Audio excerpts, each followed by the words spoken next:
Ha? Aalis po? Bakit po?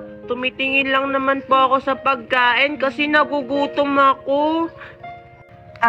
Nagugutom ka? O ito! Ano ba kayo sa mga basura? Alis!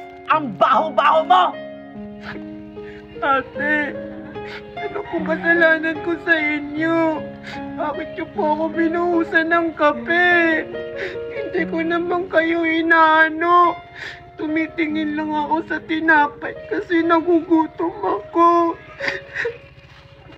Mari, grabe ka naman. Kawawa naman yung bata.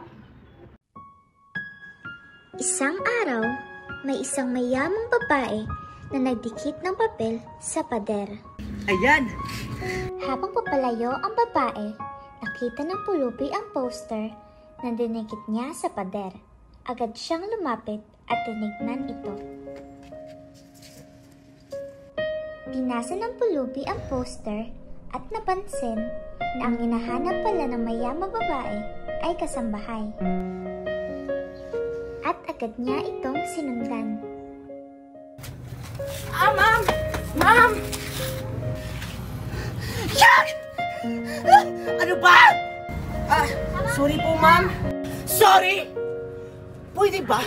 Huwag mo akong hawakan. Tingnan mo nga yung sarili mo. Ang dungis-dungis mo! Alam mo ba, mamahalin tong damit ko. Tas dudumihan mo lang. Sorry po talaga, ma'am. Hindi ko po sinasadya.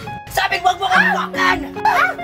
Nakita ni Tupper na inaapi ang kanyang ina, kaya't ito ay agad niyang nilapitan. Ay! Tumingin lang ako, tahimik, pero sa loob-loob ko, gusto kong sumigaw. Yes! Baho! Anay, okay ka lang po ba? Ay, okay lang ako, anak. Huwag ka mag-alala. Ha? Sigurado ka po ba, Nay? Pero bakit ka po nasasaktan? Tumingin ulit ako sa babae. Iniipon ang lakas ng loob ko upang tanungin siya kung bakit niya sinasaktan ang nanay ko. Hoy, Ale! Bakit mo naman po tinulak yung nanay ko? Abay, dapat lang yan sa nanay mo! Alam mo ba, dinumihan ng nanay mo itong bagong biling damit ko na Chanel! Pero damit lang naman po yan!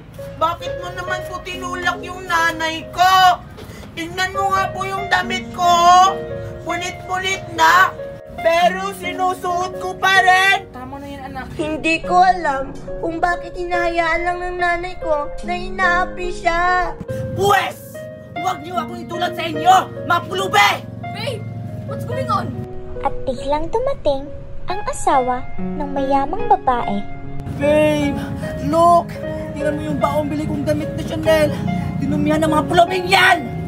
Tumingin ang mayamang lalaki sa mag-inang pulubi. Sir! Ma'am! Sorry po, hindi naman po sinasadya ng nanay ko yun. Di ba, nanay? Sabihin mo po! Nagulat at natulala ang nanay ni Tupper dahil kilala niya ang lalaking nasa kanyang harapan.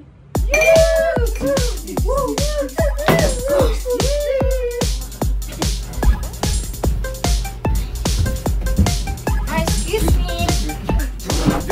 Excuse me. Asa, okay ka lang po ba? Asa.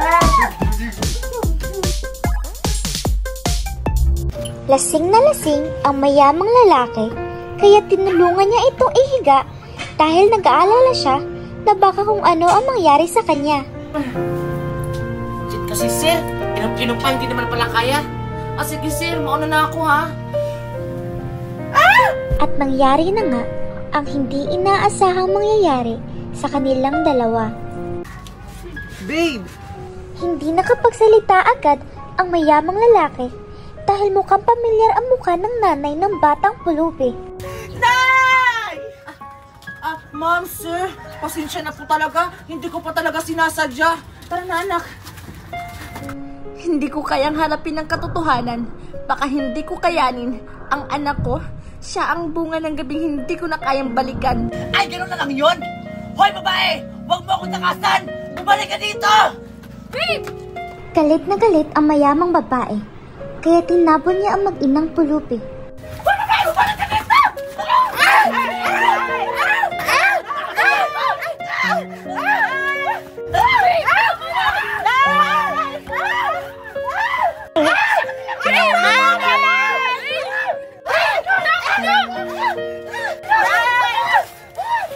Matapos ang lahat ng pananakit, tinitingnan ko ang nanay ko.